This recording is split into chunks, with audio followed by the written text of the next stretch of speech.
بسم الله الرحمن الرحيم.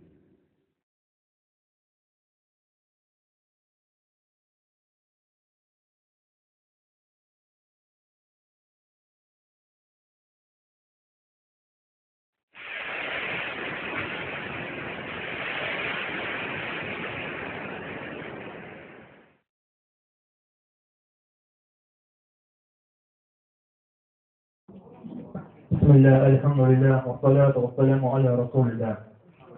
İlk önce böyüklerden elimde məndən çıxan olan elimli qardaşlarımızı istəyirəm. Allahın salamıyla hər birinizi salamlayır. Esselamu aleykum ve rahmetullah ve barakat deyirəm. İlk önce dualarla başlamak istəyirəm. Peygamber Muhammed sallallahu aleyhi ve sellemin Abdurrahman ibn Avf radiyallahu anh ettiği duanı kardeşimize etmek istəyirəm. Barakallahu leke ve barak aleyke ve cema beynekuma fil hayr. Allah subhanahu xeyri bərəkət diləsin, xeyr üzərində cəm eləsin. Allah subhanahu istəyəndə sizə salih evlatlar versin, gözəl zürriyyət versin. Valideynlərinə göz aydınlığı verin, gözünüz aydın olsun. Allah subhanahu bu xeyri sizlərə nəsib eləsin. Hər bir insana, hər bir qardaşa deyəcəyim söz budur. Yəni, ilk öncə insan bilməlidir, onun Rəbbi var, onun yaradanı var. Allah subhanahu rəhimli və mərhəmətlidir, bağışlayandır, əhd edəndir. Allah subhanahu wa ta'ala insanlar üçün xeyir istəyir, insanların əziyyətə düşməsini istəmir. Eləcə də insanlara qarşı lütufkardır. Allah əzzə və cəl insanları ona ibadət etmək üçün yaratır. İnsanları yaratır ki, insanlar onu tutanıqsın, ona ibadət etsin, ona heç bir şeyi ortaq qoşmasın. Eləcə də insanlar Allahdan uzaq düşərsə, Allahdan ayrılarsa, Allahın ayələrin, əhkamların, deyiklərin, buyurduqların yerinə yetirməzsə, bu Allaha xoş etməz. Allah subhanahu bu əməllər sevməz. Çünki Allah subhanahu üçün sevimli olan əməllər onun tərk etdikləridir. Allahın buyurduqları əməlləri qadağalardır. Allah subhanahu ta'alədən uzaq düşmək bu insan üçün bir ağırdır, bir zillətdir, bir uzaqlıqdır. Necə ki, bir insan Qur'ana qaydarsa, öz suallarına Qur'anda cavab axtararsa, Allah azze ve cəl onun suallarına cavab verər. Bir insan Allah'tan istəyərsə, Allah onun istədiyini verər. Ey insan, ey Allah'tan uzaq düşmüş insan, sənin hər bir sualına Qur'an-ı Kərimdə, eləcə də Peyğəmbər sallallahu aleyhi və səlləmin sünnəsində cavablar vardır. Cavabsız bir sual yoxdur. Bütün sualların cavabları vardır. Necə ki, bir insana Allah azze ve cəllə diyaloqunu istəyən sizə tapdıram. Bir insan, bir çox həddindən artıq günah etmiş bir insan, Allah Azze ve Celle'ye suallar verir ve Kur'an'a qayıtdıqda o sualları cavabını orada tapır. Necə ki, bir insan deyil. Dedim çox tənhayam, sən də dedin, mən yaxınam. Bəqara surəsi 186-cı ayət.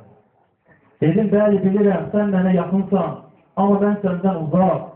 Kaş ki, mən də sənə yaxın ola biləydim. Sən də dedin, səhər axşam yalvararaq, qorxaraq, səsini qaldırmadan ürəyində Rəbbini yad et. Araf surəsi 205-ci ayət. Dedim, bu da sənin köməyini istəyər. Sən də dedin, Allah səni bağışlamasını istəmirsənmi? Nur surəsi 2-ci ayət. Dedim, əlbəttə məni bağışlamağını çox istəyirəm. Sən də dedin, Rəbbim, elə isə Rəbbinizdən bağışlanma diləyin, ona tövbə edin. Həqiqətən Rəbbim bəndələrinə rəhim edəndir, onları çox sevəndir. Hud surəsi 90-cı ayət. Dedim, çox günahkaram, bu qədər günahla mən nə edim? Sən də dedin, məgər onlar bilmirlər ki, Allah qullarından tövbə qəbul edər. Allah tövbələri qəbul edəndir, rəhimlidir. Tövbə surəsi 104-cü ayət. Dedim, dəfələrlə tövbə edib tövbəmi pozdum, artıq uzun qalmadı. Sən də dedin, bu günahları bağışlayan, tövbələri qəbul edən, cəzası şiddəti olan lütuf sahibindəndir. Ondan başqa məbud yoxdur, dönüş də onadır. Gafir surəsi 3-cü ayət. Dedim, bu qədər günahım var, hansının tövbəsini edim? Sən də dedin, Allah bütün günahları bağışlayandır. Zümər surəsi 53-cü ayət. Dedim, yəni yenə gəlsəm, yenə məni bağışlayarsanmı? Sən də dedin, Günahları Allah'tan başqa kim bağışlaya bilər? Ali İmran surəsi 135-ci ayə.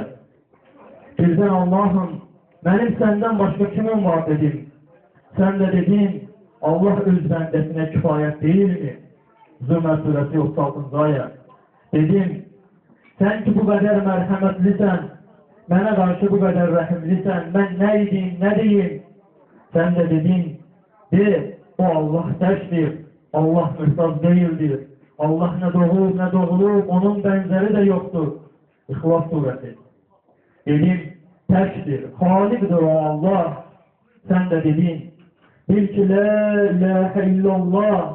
Muhammed surəsi 19-cu ayə. Dedim, sonra nə deyim? Uca Allah dedi, Muhammedən Rasulullah.